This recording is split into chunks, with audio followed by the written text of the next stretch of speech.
Sir Cheema साहब, आप ये बताइएगा कि अगर जिस तरह की सिचुएशन बनती नजर आती है,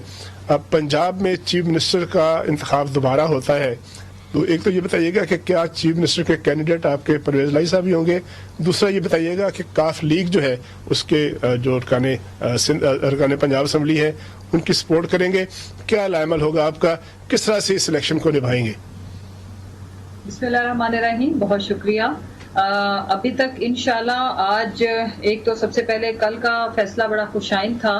जो 2 दिन पहले फैसला आया जिसमें हमारी जो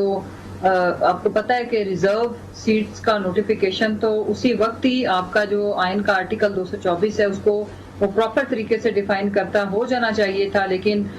इलेक्शन कमीशन ने इनको जो रिलीफ दिया, मैं तो रिलीफ कहूंगी, और चूंकि ये अपनी अक्सरियत खो चुके थे और उनकी अकलियत वाली जो मैं कहती हूँ जमात थी उसको सीएम बना के रखना, इससे बड़ी आयन शिकनी मैं कोई और नहीं समझती जिसमें जमहूर को, अवाम के मैंडेट को इस तरीके से इंसल्ट किया जाए। लेकिन चले अल्हम्दुलिल्लाह, शुक्र अल्लाह का कि अभी भी उम्मीद पे दुनिया कायम है और 22 करोड़ अवाम भेड़ बकरियां नहीं है, उनको भी इंसाफ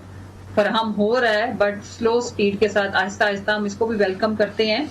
जैसे ही ये इंशाल्लाह नोटिफिकेशन हो जाती है और आज फैसला भी मुतवक्के है, जो कि हम समझते हैं कि इंशाल्लाह बिल्कुल आयन के तकाजों के मुताबिक फैसला आएगा और वो फैसला तो बड़ा वाजे है और उस फैसले में कोई इबहम नहीं है। We are hoping for the best. तो जैसे ही इलेक्शन कॉल होगी सीएम के लिए, हमारे चेयरमैन साहब ने ज़ाहिर चौधरी परवेज इलाही साहब को अपना कैंडिडेट हमने किया हुआ है पार्टी की तरफ से, तो आगे भी I am nobody to announce कि वो हैं या उसमें चेंज आएगा। फिल वक्त तक तो फैसला वही है जिसमें हमारी पार्टी का पार्लियामेंट्री बोर्ड एंड हमारे चेयरमैन डिसाइड करेंगे कि परवेज इलाही साहब आगे हमारे सीएम के कैंडिडेट हैं या कोई और है, लेकिन इस वक्त तक तो वही है। अच्छा, ये बताइएगा कि जो इससे पहले जो दो तीन सेशन हुए जिसमें मुंतखब हुए सीएम हमजा शहबाज साहब, इससे पहले भी 2-3 सेशन हुए, हर दफा हंगामा हुआ और जो मुस्लिम लीग नून है वो हंगामे का जिम्मेदार आपको करार देती है, आपकी पार्टी को करार देती है। वहाँ कुछ ऐसे लोग थे जो मसल्ला थे, कुछ ऐसे लोग जो थे वो गैर मुतलका थे। अब जब अगर इलेक्शन हुआ, अगर सीएम का इलेक्शन होना हुआ, तो आप श्योरिटी देंगे, इंश्योर करेंगे कि अब कोई ऐसी हंगामा राय नहीं होगी, कोई स्पीकर साहब का उनका इन्फ्लुएंस इस्तेमाल नहीं होगा, जो कि वो कैंडिडेट भी होंगे आपके बकौल? जी देखें, सबसे पहले तो मैं अर्ज करूं कि हमने पहले भी कोई आयन शिकनी नहीं की। हमने कोई, देखें, पार्लियामान के अंदर बल्कि पूरी दुनिया में जहां जहां जमहूरियत है,